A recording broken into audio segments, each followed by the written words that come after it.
رب تعالیٰ فرماتا ہے اے ایمان والو زیادہ گمان کرنے سے بچو. اے ایمان والو زیادہ گمان کرنے سے بچو. گمان کرنا کچھ بھی سوچنا کسی کے بھی متعلق اس کی لیمٹس ہیں، اور خاص طور پر مومنین کے لیے کس طرح سے سوچے. ایسا نہیں ہے کہ تم اپنی عقل کے پردوں کو یا اپنے دماغ کے گھوڑے کو دوڑاتے رہو، جو چاہے من میں آئے جس کے بارے میں سب سوچتے رہو. قرآن نے تو اس پر پابندی لگائی، اے ایمان والو زیادہ گمان کرنے سے بچو. وَلَا تَجَسَّسُوا، اور کسی کی ٹوہ میں مت لگے رہو. تجسس کس کو کہتے ہیں؟ جاسوسی کرنا. کون کہاں جا رہا ہے، کہاں سے آ رہا ہے، اس کے گھر میں کتنے لوگ ہیں، کس وقت ان کے گھر میں کیا کیا ہوتا ہے، تمہیں اس کے بارے میں اللہ نے حکم نہیں دیا. لیکن بھائیوں کی ٹوہ میں لگے رہنا بہت بڑا گناہ ہے، گناہ کبیرہ میں ہے. وَلَا يَغْتَبْ بَعْضُكُمْ بَعْضًا، اور آیت کا یہ تیسرا حصہ ہے. اور اپنے بھائیوں کی غیر موجودگی میں ان کی غیبت نہ کرو، ان کے خلاف باتیں نہ کرو. اور رب تعالیٰ فرماتا ہے کیا تم میں سے کوئی یہ پسند کرتا ہے کہ اپنے مرے ہوئے بھائی کا گوشت کھائے؟ جو غیبت کرتا ہے گویا کہ وہ اپنے مرے ہوئے بھائی کا کچا گوشت کھاتا ہے. اور غیبت کے متعلق بہت سارے لوگوں کو ایسا لگتا ہے ارے میں تو پیٹھ پیچھے کیا سامنے منہ پہ بھی یہی بول سکتا ہوں. یہ باتیں جو کہتے ہیں غیبت کا مطلب یہ نہیں ہے کہ صرف پیٹھ کے پیچھے بولنا، منہ کے سامنے بھی ایسی چیز بولنا جو اس کو بری لگے وہ غیبت ہے، وہ بھی حرام ہے. یہ تین چیزیں اس آیت کے اندر ہیں، ایک بدگمانی کرنا، دوسرے جاسوسی کرنا، اور تیسرے غیبت کرنا. اس کے اوپر اگر میں گفتگو کروں بہت طویل ہو جائے گا، لیکن یہ پورے معاشرے کے لیے زہر ہلال ہے، زہر قاتل ہے. یہاں سے سوسائٹیاں ٹوٹ جاتی ہیں، رشتے ختم ہونے لگتے ہیں. بدگمانی کرنا، شک کرنا، یہ ایک اسی کی قسم ہے. ظن اس کو عربی میں کہا گیا ہے گمان، یعنی کسی کے متعلق گمان کرنا. دیکھیں دنیا میں جو چیز دکھ رہی ہے ضروری نہیں ہے کہ وہ ویسی ہی ہو. ہر چمکنے والی چیز ہیرا نہیں ہوتی، اور ہر کالی دکھنے والی چیز کوئلہ بھی نہیں ہوتی. دونوں میں بڑا فرق ہے. حقیقت کچھ اور ہو سکتی ہے، لیکن بغیر کسی تحقیق کے یا بغیر تمہیں یقین کے گمان کر لینا یہ تمہیں بہت بڑے گناہ میں لے جائے گا، بہت بڑے گناہ میں.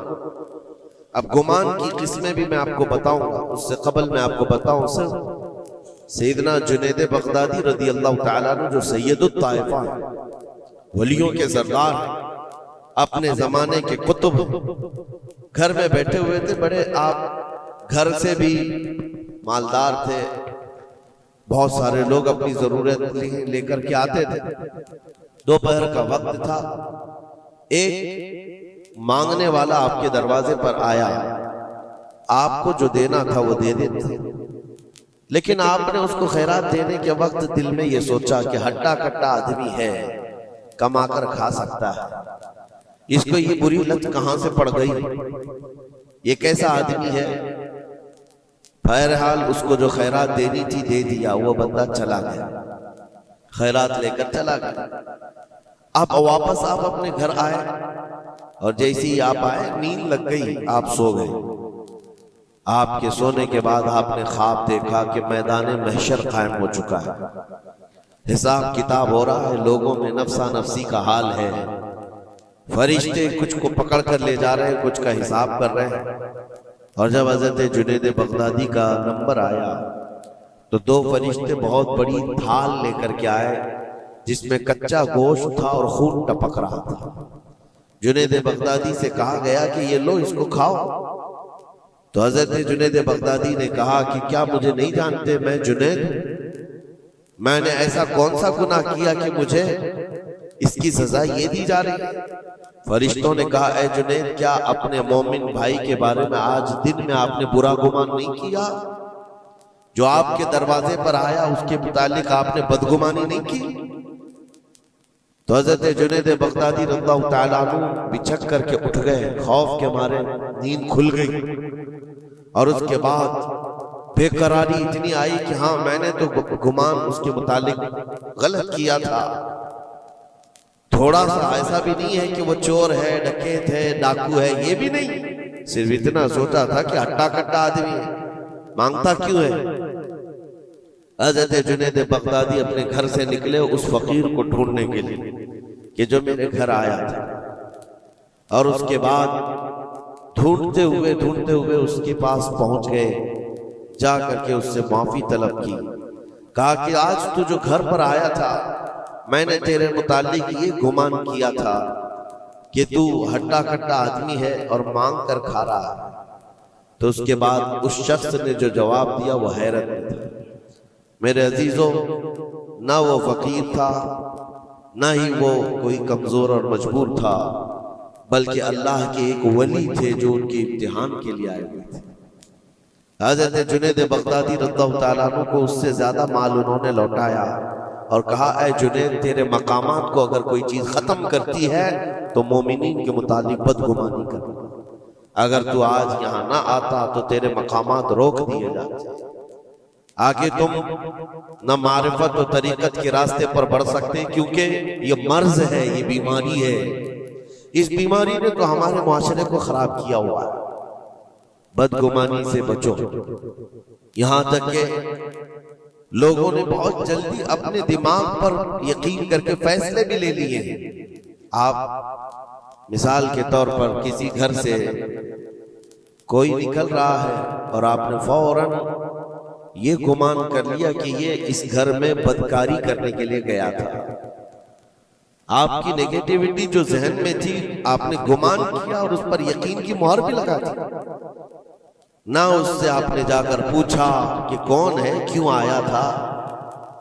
اسی طرح کی ایک اور بات میں آپ کو بتاتا ہوں۔ حضرت شفیق بلخی بڑے بزرگ دریائے دجلہ کے کنارے آئے، دیکھا کہ ایک مرد، ایک نوجوان ہے، عورت کو گود میں سلایا ہوا ہے دریا کے کنارے، اور شراب کی بوتل ہاتھ میں لیے بیٹھا ہے۔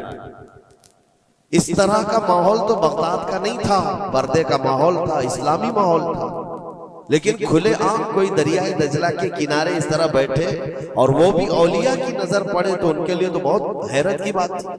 حضرت شفیق بلخی نے دیکھا، کہا ہائے افسوس، زمانہ کہاں آ گیا، لوگ کھلے عام عورتوں کو لے کر باہر سونے میں باہر مزے کرنے لگ گئے، اور کھلے عام اب شراب بھی پی جانے لگی، شراب بھی پی جا رہی ہے، خود بھی پی رہا ہے، اس عورت کو گود میں تھوڑا تھوڑا سا پلا بھی رہا ہے۔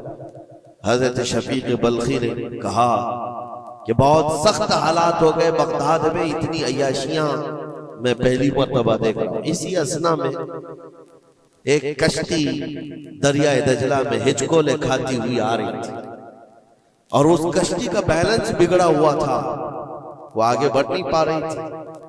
ادھر ادھر کرتے کرتے اچانک وہ کشتی پلٹ گئی، اس میں 10 لوگ سوار تھے، سب کے سب دریا میں ڈوب گئے۔ یہ جو نوجوان کنارے پر بیٹھا تھا، اس عورت کو جو گود میں لیے بیٹھا تھا، عورت کو اٹھایا اور اس کو سائڈ کیا، بھاگتا ہوا گیا دریا کے پاس، یوں ہاتھ ڈالتا تھا، ایک آدمی کو نکالتا تھا اور باہر کرتا تھا، نہ اس کے پاؤں پانی میں ڈوبتے تھے، یوں سمجھ لیں کہ جیسے دریا میں کوئی کھڑا ہے اور اپنے ہاتھ ڈال ڈال کر کے نکال رہا ہے۔ 9 آدمیوں کو اس نے اپنے ہاتھوں سے دریا سے نکالا اور باہر کیا، اور اس کے بعد ایک آدمی بچ گیا تھا۔ اس نوجوان نے حضرت شفیق بلخی کی طرف دیکھا جو وہیں کھڑے تھے، کہا کہ اے شفیق بلخی، میرے بارے میں بہت کچھ تم نے سوچا دل میں، 9 تو میں نے نکال دیا، ایک آپ نکال دیا، یہ جو جان بچایا ہے میں نے، اور رب تبارک و تعالیٰ نے فرمایا جس نے کسی ایک کی جان بچائی اس نے پوری کائنات کی جان بچائی، پوری دنیا کی جان بچائی، میں نے تو 9 کو بچایا، آپ ایک بچاؤ۔ آپ نے فرمایا اس سلسلے میں بعد میں بات کریں گے، پہلے اس آدمی کو بچا لو، اس آدمی کو بچا لو، میں تم سے التجا کرتا ہوں۔ اس نے 10ویں کو بھی بچایا۔ اس کے بعد حضرت شفیق بلخی کے دل میں احساس ہوا کہ میں نے غلط جگہ گمان کیا، یہ کوئی عام آدمی نہیں ہے، عام انسان نہیں ہے، اس کے متعلق میں نے کیا کیا دل میں سوچ لیا، کیا کیا گمان کر لیا۔ تو آپ کی آنکھوں میں آنسو آ گئے اور کہا کہ مجھ سے بڑی خطا ہو گئی، مجھے معاف کریں، لیکن آپ کو اللہ نے یہ طاقت دی ہے کہ آپ دریا پر کھڑے ہو کر انسانوں کو بچا تو رہے ہیں، لیکن یہ کیا ہے جو کنارے پر بیٹھ کر کے کھلے عام ہو رہا ہے؟ کنارے دریا کے بیٹھ کر یہ کھلے عام کیا ہو رہا ہے؟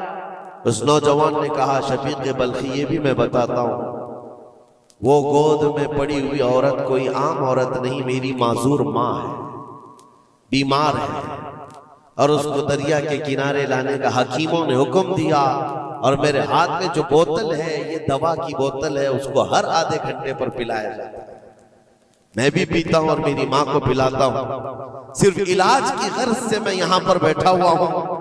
اور آپ نے اپنے دماغ میں کیا کیا سوچ لیا کہ بغداد تباہ ہو گیا، عیاش ہو گیا، نوجوان عورتوں کو لے کر آ کے بیٹھنے لگ گئے، شراب پینے لگ گئے۔ میرے عزیزو یہ بہت بڑے ولی کامل کی بات کر رہا ہوں، حضرت شفیق بلخی، لیکن ان کو خطا کا احساس ہوتا تو وہ روتے، گڑ گڑاتے اور توبہ بھی کرتے۔ ہمارے تو حالات ایسے ہیں کہ ہم نے تو بلڈنگیں بنا لی اپنے گمان پر، عمارتیں بنا لی، فلاں کے متعلق ایسے ایسے معاملات ہیں، اور اسی پر ہم عمارتیں بنانا شروع کر دیتے ہیں، جبکہ ہمارے پاس یقین کے لیے ایک دلیل بھی نہیں ہوتی۔ میرے عزیزوں، بدگمانی سے بچنے کے لیے قرآن کہتا ہے یا ایھا الذین آمنوا اجتنبوا کثیرا من الظن، اے ایمان والو زیادہ گمان کرنے سے بچو، حرام ہے اور کبیرہ گناہ ہے۔ یہاں تک کہ فرمایا گیا کہ بدگمانی کرو گے مومنین کے متعلق، کل قیامت کے دن فیصلہ ہوگا، اور اگر تمہارا گمان غلط نکلا تو ساری نیکیاں تمہاری اٹھا کر اس بندے کو دی جائیں گی جس کے متعلق بدگمانی کیا تھا، اور تم نیکیوں سے اگر خالی تھے تو یہ مت سمجھنا کہ اب کچھ نہیں لیا جائے گا، بلکہ جس کے متعلق بدگمانی کیے تھے اس کے گناہ اٹھا کر تمہارے اوپر ڈال دیا جائے گا۔ اس کے حقوق کی پامالی ہے، یہ حقوق العباد ہے۔ اس لیے یہ گناہ ایسا ہے بلکہ ایک مرض ہے جو لوگوں کے اعتماد کو ختم کرتا ہے، رشتے بگڑ جاتے ہیں۔ مجھے یاد ہے ایک بات بہت پہلے کی، ہمارے زمانے طالب علم، میں نے تقریباً 8-10 سال دیکھا، دو گہرے دوست تھے، بہت گہرے دوست، ایک ساتھ کھاتے تھے، ایک ساتھ جاتے تھے، مشہور تھی دوستی۔ اور اتفاق ایسا ہوا کہ ایک محفل میں بیٹھے ہوئے تھے، ایک دوست جو ہے وہ مجھ سے بات کر رہا تھا، اور اس کا جو دوسرا دوست ہے وہ دور بیٹھا ہوا ہے۔ اب اس دوست نے مجھے کان میں کچھ بات کی، میں نے دیکھ کر ہنسا، وہ بھی مجھے دیکھ کر ہنسا، بات کچھ اور ہی تھی۔ سامنے والے کو ایسا لگا کہ ہم اس کے متعلق پلاننگ کر رہے ہیں، اور اس کو یہ لگا کہ ہم اس کے متعلق کچھ بری باتیں کر رہے ہیں، جبکہ نہ اس کے نام کا مسئلہ تھا، نہ ٹاپک تھا، کچھ نہیں تھا۔ بس اس بندے نے اس بدگمانی کی وجہ سے 10 سال تک بات چیت چھوڑ دی۔ کئی مرتبہ ہم نے بتایا بھی کہ تمہارا میٹر نہیں تھا، تمہارا مسئلہ نہیں تھا، سامنے والے کو یقین نہیں آتا، صرف اور صرف گمان کی بنیاد پر کہ وہ مجھے دیکھ کر ہنس رہا تھا تو میرے ہی متعلق بات تھی۔ یہ اپنے عقل کے فطور پر یقین کر کے عمارتیں بنا لینا تمہیں بہت بڑی گمراہی میں لے جاتا ہے۔ کئی مرتبہ ایسا ہوتا ہے کہ دھوکہ کھا جاؤ گے۔ اسی سورہ حجرات کی ایک اور آیت میں بتاؤں آپ کو، اللہ کریم فرماتا ہے یا ایھا الذین آمنوا ان جاءکم فاسق بنبأ فتبینوا ان تصیبوا قوما بجہالۃ فتصبحوا علی ما فعلتم نادمین۔ یہ بدگمانی کرنے کا ایک اور ذریعہ ہے، ایک راستہ ہے۔ کیا ہے؟ اللہ فرماتا ہے جب تمہارے پاس کوئی فاسق آدمی خبر لے کر کے آئے گا تو اس کی تحقیق کر لو۔ یہ اللہ کا حکم ہے۔ کوئی فاسق آدمی، فاسق کون ہے؟ اس کی مثالیں آپ کو مل جائیں گی۔ جو کھلے عام گناہ کرتا ہے وہ فاسق ہے۔ فاسق آدمی جب تمہارے پاس خبر لے کر کے آئے تو رب فرماتا ہے اس کی تحقیق کر لو، ورنہ یہ ہوگا کہ انجانے میں تم کو شرمندگی اٹھانی پڑے گی، تم اپنے کیے پر بعد میں پچھتاؤ گے، الا ما فعلتم نادمین، تم شرمندہ ہو جاؤ گے۔ اکثر ایسا ہوتا ہے کہ کوئی خبر لے کر کے تمہارے پاس آیا اور آج کے زمانے کا بڑا فاسق یہ واٹس ایپ ہے، یہ بڑا فاسق ہے، اس کی باتوں پر کون یقین کرے؟ میرے عزیزوں، لوگ تو صرف ایک دوسرے کی ایڈٹ کی ہوئی تصویروں کو دیکھ کر کے ایمان لے آ جاتے ہیں، ہے نا؟ ایسا حقیقت ہے۔ واٹس ایپ یونیورسٹی کے فارغین تو ابھی زمانے میں بہت ہیں، ان کی نالج صرف اور صرف اسی سے ہے، انٹرنیٹ سے، واٹس ایپ سے، جبکہ ان کی تحقیقات پر اگر لگ جائیں تو اصل وجود میں کچھ ہے ہی نہیں۔ اسی لیے میرے عزیزوں، بدگمانی کرنے سے بچو، بدگمانی کرنے سے بچو، جس کی اصل ہی نہ ہو اس چیز کے پھیلانے کا ہم سبب بن جاتے ہیں کئی مرتبہ۔ اللہ کریم ہمیں اس بلائے عظیم سے محفوظ رکھے۔ مجھے ایک بات یاد آتی ہے، میں نے پڑھا تھا ٹرین میں ایک آدمی سفر کر رہا ہے اور اس کے ساتھ 3 بچے ہیں۔ بڑے بیٹے کی عمر 7 سال کی، دوسرے بیٹے کی عمر 5 سال کی، تیسرے کی 3 سال کی، چھوٹے بچے 7، 5 اور 3 سال کی عمر کے بچے ہیں۔ اب وہ بندہ جب ٹرین میں سفر کر رہا ہو 3 بچوں کو لے کر کے، اور جب بیٹھا ہوا ہے ٹرین میں، کوئی بڑا ادھر سے کودتا ہے، کوئی ادھر سے اچھلتا ہے، یہ تینوں اچھل کود ایسی مچائے ہوئے ہیں کہ اس مسافر کا آرام اور سکون غارت ہو گیا ہے۔ تھوڑی دیر تک کوئی برداشت کر لے گا، اور اس کے بعد مسافر دیکھ رہے ہیں دوسرے۔ بڑا مسئلہ تو یہ ہے کہ اچھل کود تو بچے کر رہے ہیں، باپ ایک جملہ بھی ان کو منع نہیں کر رہا، نہ بڑے سے کہتا ہے کہ بیٹھ جا، نہ چھوٹے کو سنبھالتا ہے۔ اچھل کود کر رہے ہیں اور یہ خاموشی سے بیٹھا ہوا ہے کونے میں۔ سامنے کے پیسنجر دیکھتے رہے اور کہا کہ کتنا بے غیرت آدمی ہے، بچوں کو ایسے کھلے عام چھوڑا ہوا ہے، بیلوں کی طرح ناچ رہے ہیں۔ اب کانا پھوسی بھی شروع ہو گئی۔ تھوڑی دیر کے بعد جب یہ زیادہ ہو گیا تو لاوا پھٹ ہی جاتا ہے لوگوں کا۔ کوئی کسی کی گود میں کود پڑ رہا ہے، کوئی اچھل کود کرتے ہوئے بچہ کسی کے ہاں لٹک جا رہا ہے۔ 1 گھنٹہ تماشا ہوا تو اس کے بعد لوگوں کے صبر کا دامن چھوٹ گیا، بولنا شروع کر دیا، اور سب نے مل کر کے جب اس کو کوسنا شروع کیا، بھائی صاحب آپ کے بچے ہیں؟ اس نے کہا میرے بچے ہیں۔ کہا کچھ تو تمیز سکھاؤ، سفر کے آداب تو بتاؤ۔ کوئی وہاں سے کود رہا ہے، کوئی یہاں سے کود رہا ہے، سارے لوگوں کا آرام غارت کر کے رکھا ہے ان بچوں نے۔ آپ باپ ہیں، آپ کو تمیز نہیں آتی، آپ کو تربیت کا انداز نہیں معلوم۔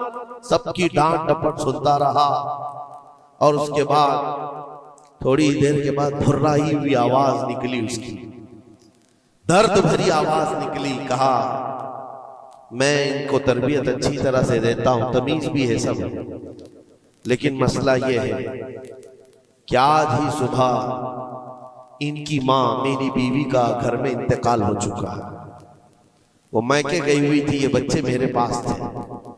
مجھے صبح خبر آئی ہے ان کی ماں کا اچانک دورہ پڑنے سے انتقال ہو چکا۔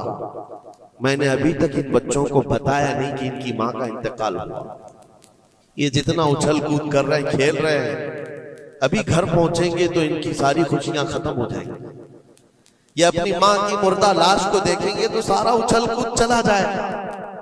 بس میں اس لیے ان کو اتنی دیر کے لیے چھوڑا تھا کہ جتنی دیر خوشی منا سکے منا لیں، پھر زندگی بھر ان کو ماں کو کھونے کا احساس تو ستاتا ہی رہے گا۔ بس اتنا جملہ اس کا نکلا تو ہچکیاں بند گئی۔ جو بغل میں موجود مسافر تھے سب کی آنکھوں میں آنسو آ گئے۔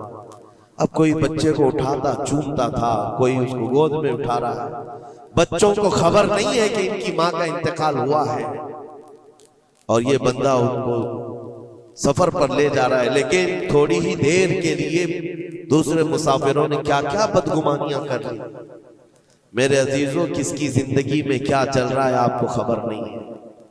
کئی لوگوں کی زندگیوں میں سمندر موجیں مار رہا ہے، اور آپ اسے دیکھ کر کے نہ جانے بے غیرت سمجھ لیتے ہیں، کبھی اس کو بدتمیز سمجھ لیتے ہیں۔ یہ بدگمانیاں ہیں جو بندے کو یہاں تک لے آتی ہیں۔ اور بدگمانی کرنے کا ایک طریقہ یہ بھی ہے کہ حضرت امام راضی فرماتے بندہ بسا اوقات کافر بھی ہو جاتا ہے، کفر تک چلا جاتا ہے بندہ، کیونکہ گمان پر اگر یقین کرنے لگ جائے۔ اس لیے بچو ان چیزوں سے، اور مومنوں کی عزت کو پامال کرنا یہ آسان نہیں ہے۔ صرف اور صرف میں نے کئی مرتبہ دیکھا ہے، اڑتی اڑتی خبریں آتی ہیں تو ہم اس پر یقین کرنے کے قریب ہو جاتے ہیں۔ اللہ ہمیں بھی اس کی ہدایت، یہ بہت باریک چیز ہے جس سے بچنا ناممکن نہیں تو مشکل ضرور ہے۔ میرے عزیزوں، اس سے بچنے کا ایک طریقہ یہ ہے، بندہ یہ سوچ لے کہ مجھے رب تعالیٰ نے اس دنیا میں کس لیے بھیجا ہے۔ سب کا حساب کتاب لکھنے کے لیے بھیجا ہے، سارے لوگوں کا اعمال نامہ مجھے پوچھا جائے گا قیامت کے دن، فلاں کیا کرتا تھا، فلاں کیا کرتا تھا۔ جب مجھے رب تعالیٰ نے اس کا مکلف ہی نہیں بنایا تو خامخواہ دوسروں کی زندگیوں میں کیوں دخل اندازی کروں، کیوں لوگوں کے متعلق گمان پال کر کے بیٹھوں۔ آپ کو اس روئے زمین پر جو بھیجا گیا وہ اللہ نے اپنی عبادت کے لیے بھیجا ہے، اپنی رضا کے لیے۔ ہم اس کی رضا تو حاصل نہ کر سکے، اس کی عبادت میں کامل ہو نہیں سکے، اور دوسروں کے عیوب پر ہم لوگوں نے اپنی پوری انرجی خرچ کرنا شروع کر دیا۔ عزیزہ نگرامی وقار، یہ پرفتن دور ایسا ہے۔ اب میں جو قسمیں بتا رہا تھا زن کی، دیکھیں بسا اوقات بندے سے بندے کا گمان اپنی جگہ پر، آپ میرے بارے میں کیا سوچتے ہیں مجھے معلوم نہیں، میں آپ کے بارے میں کیا سوچتا ہوں وہ آپ کو بھی نہیں معلوم۔ یہ تو بندوں کا گمان ہے، لیکن بندہ رب سے جو گمان رکھتا ہے یہ بھی بہت بڑا مسئلہ ہے، بہت بڑا مسئلہ ہے۔ اس کو آسان مت سمجھے۔ یہ دماغ کے گھوڑے جب دوڑتے ہیں اس پر کنٹرول بھی تو نہیں ہوتا ہے، کہاں تک جائے گی گمان۔ مسلم شریف کی حدیث ہے، میرے آقا صلی اللہ تعالی علیہ وسلم فرماتے ہیں شیطان تمہارے پاس آتا ہے گمان کے راستے سے، تم سوچنے لگتے ہو آسمان کو کس نے بنایا، یہ سوچ ہی تو ہے، تمہارا دل جواب دیتا ہے اللہ نے بنایا۔ زمین کو کس نے بنایا، اللہ نے بنایا۔ چیزیں سوچتے جاتے ہو اس سے پہلے کیا تھا، اس سے پہلے کیا تھا، اس سے پہلے کیا تھا، اور یہ جب دماغ کے گھوڑے دوڑنے لگے تم نے اس کو نکیل نہیں تھامی تو یہ لے کر کے جاتا ہے دماغ، اخیر میں یہ گمان ڈالتا ہے پھر اللہ سے پہلے کیا تھا، یا پھر اللہ کو کس نے بنایا۔ یہاں آ کر کے تمہارے ایمان پر ڈاکہ پڑ جاتا ہے اور تم شش و پنج میں رہ جاتے ہو۔ خود سے اگر کچھ سوچ کر فیصلہ کر لیا کہ اللہ کے پہلے ایسا تھا یا اللہ ایسا تھا، نعوذ باللہ، تو کفر ہو گئے۔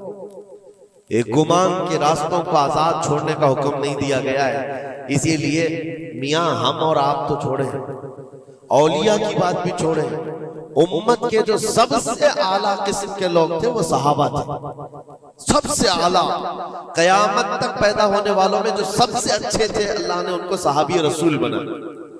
صحابہ کرام بات کر رہے تھے آپس میں کس مسئلے میں، تقدیر کے بارے میں، تقدیر کے متعلق بات کریں۔ تقدیر کے بہت سارے مسئلے، اس میں دماغ کی گرہیں ایسی آزاد ہو جاتی، بندہ سوچنے لگ جاتا ہے۔ تقدیر کیا ہے؟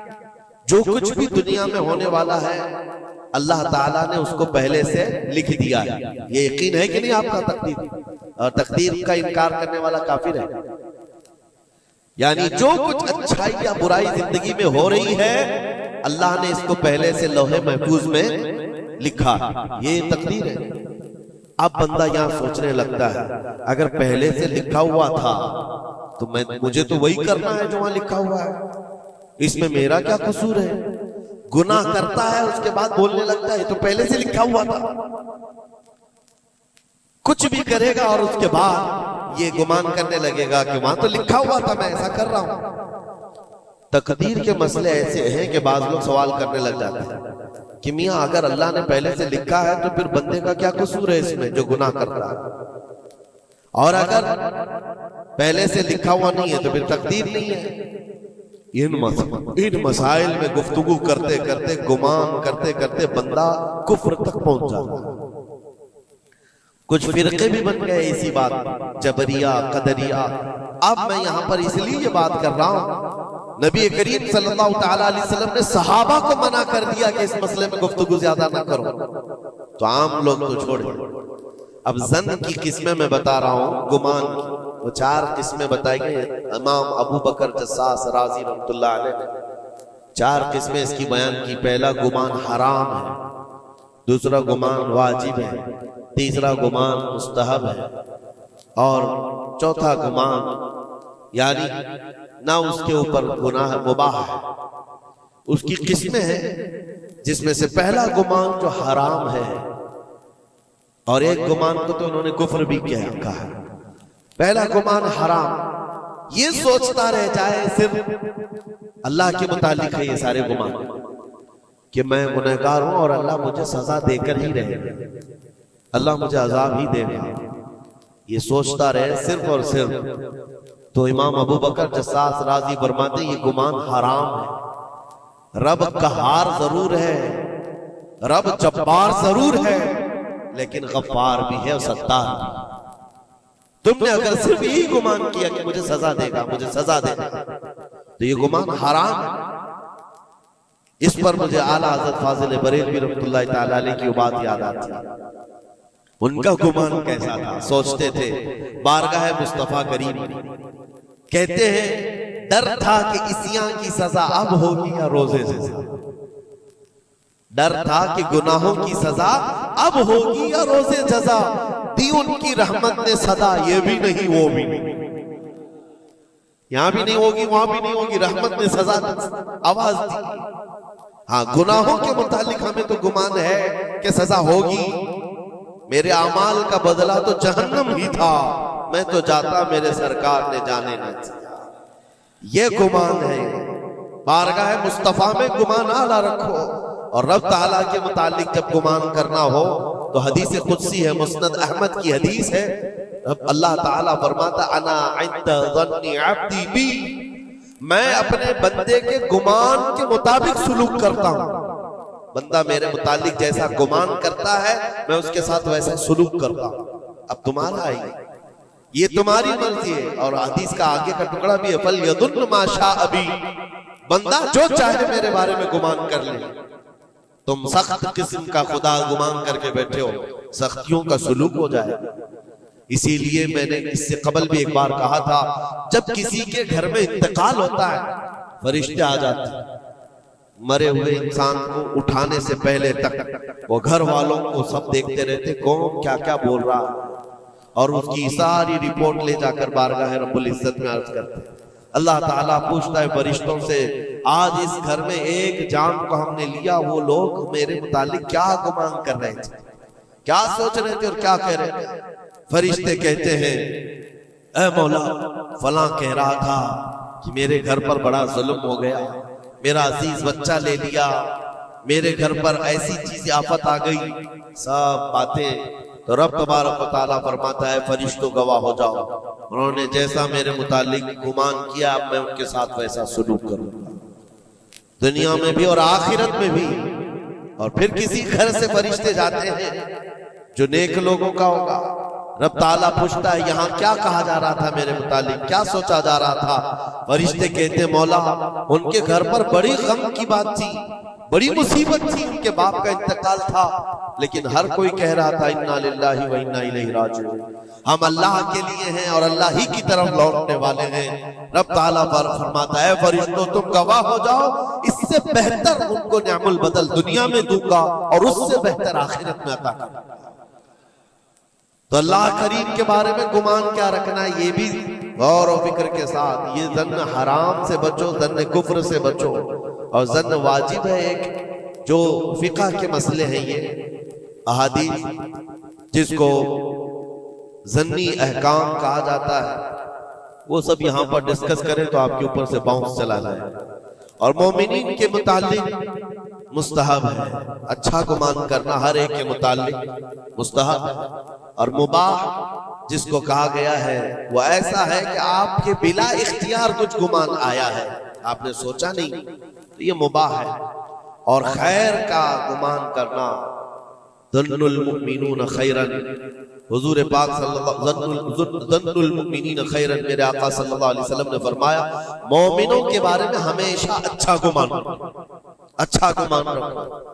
کوئی مر گیا اور جنازہ جا رہا ہے، ایک حدیث یہ بھی میں بتا دوں آپ، تمہارے گمان کرنے سے اور تمہارے بولنے سے کتنا فرق پڑتا ہے۔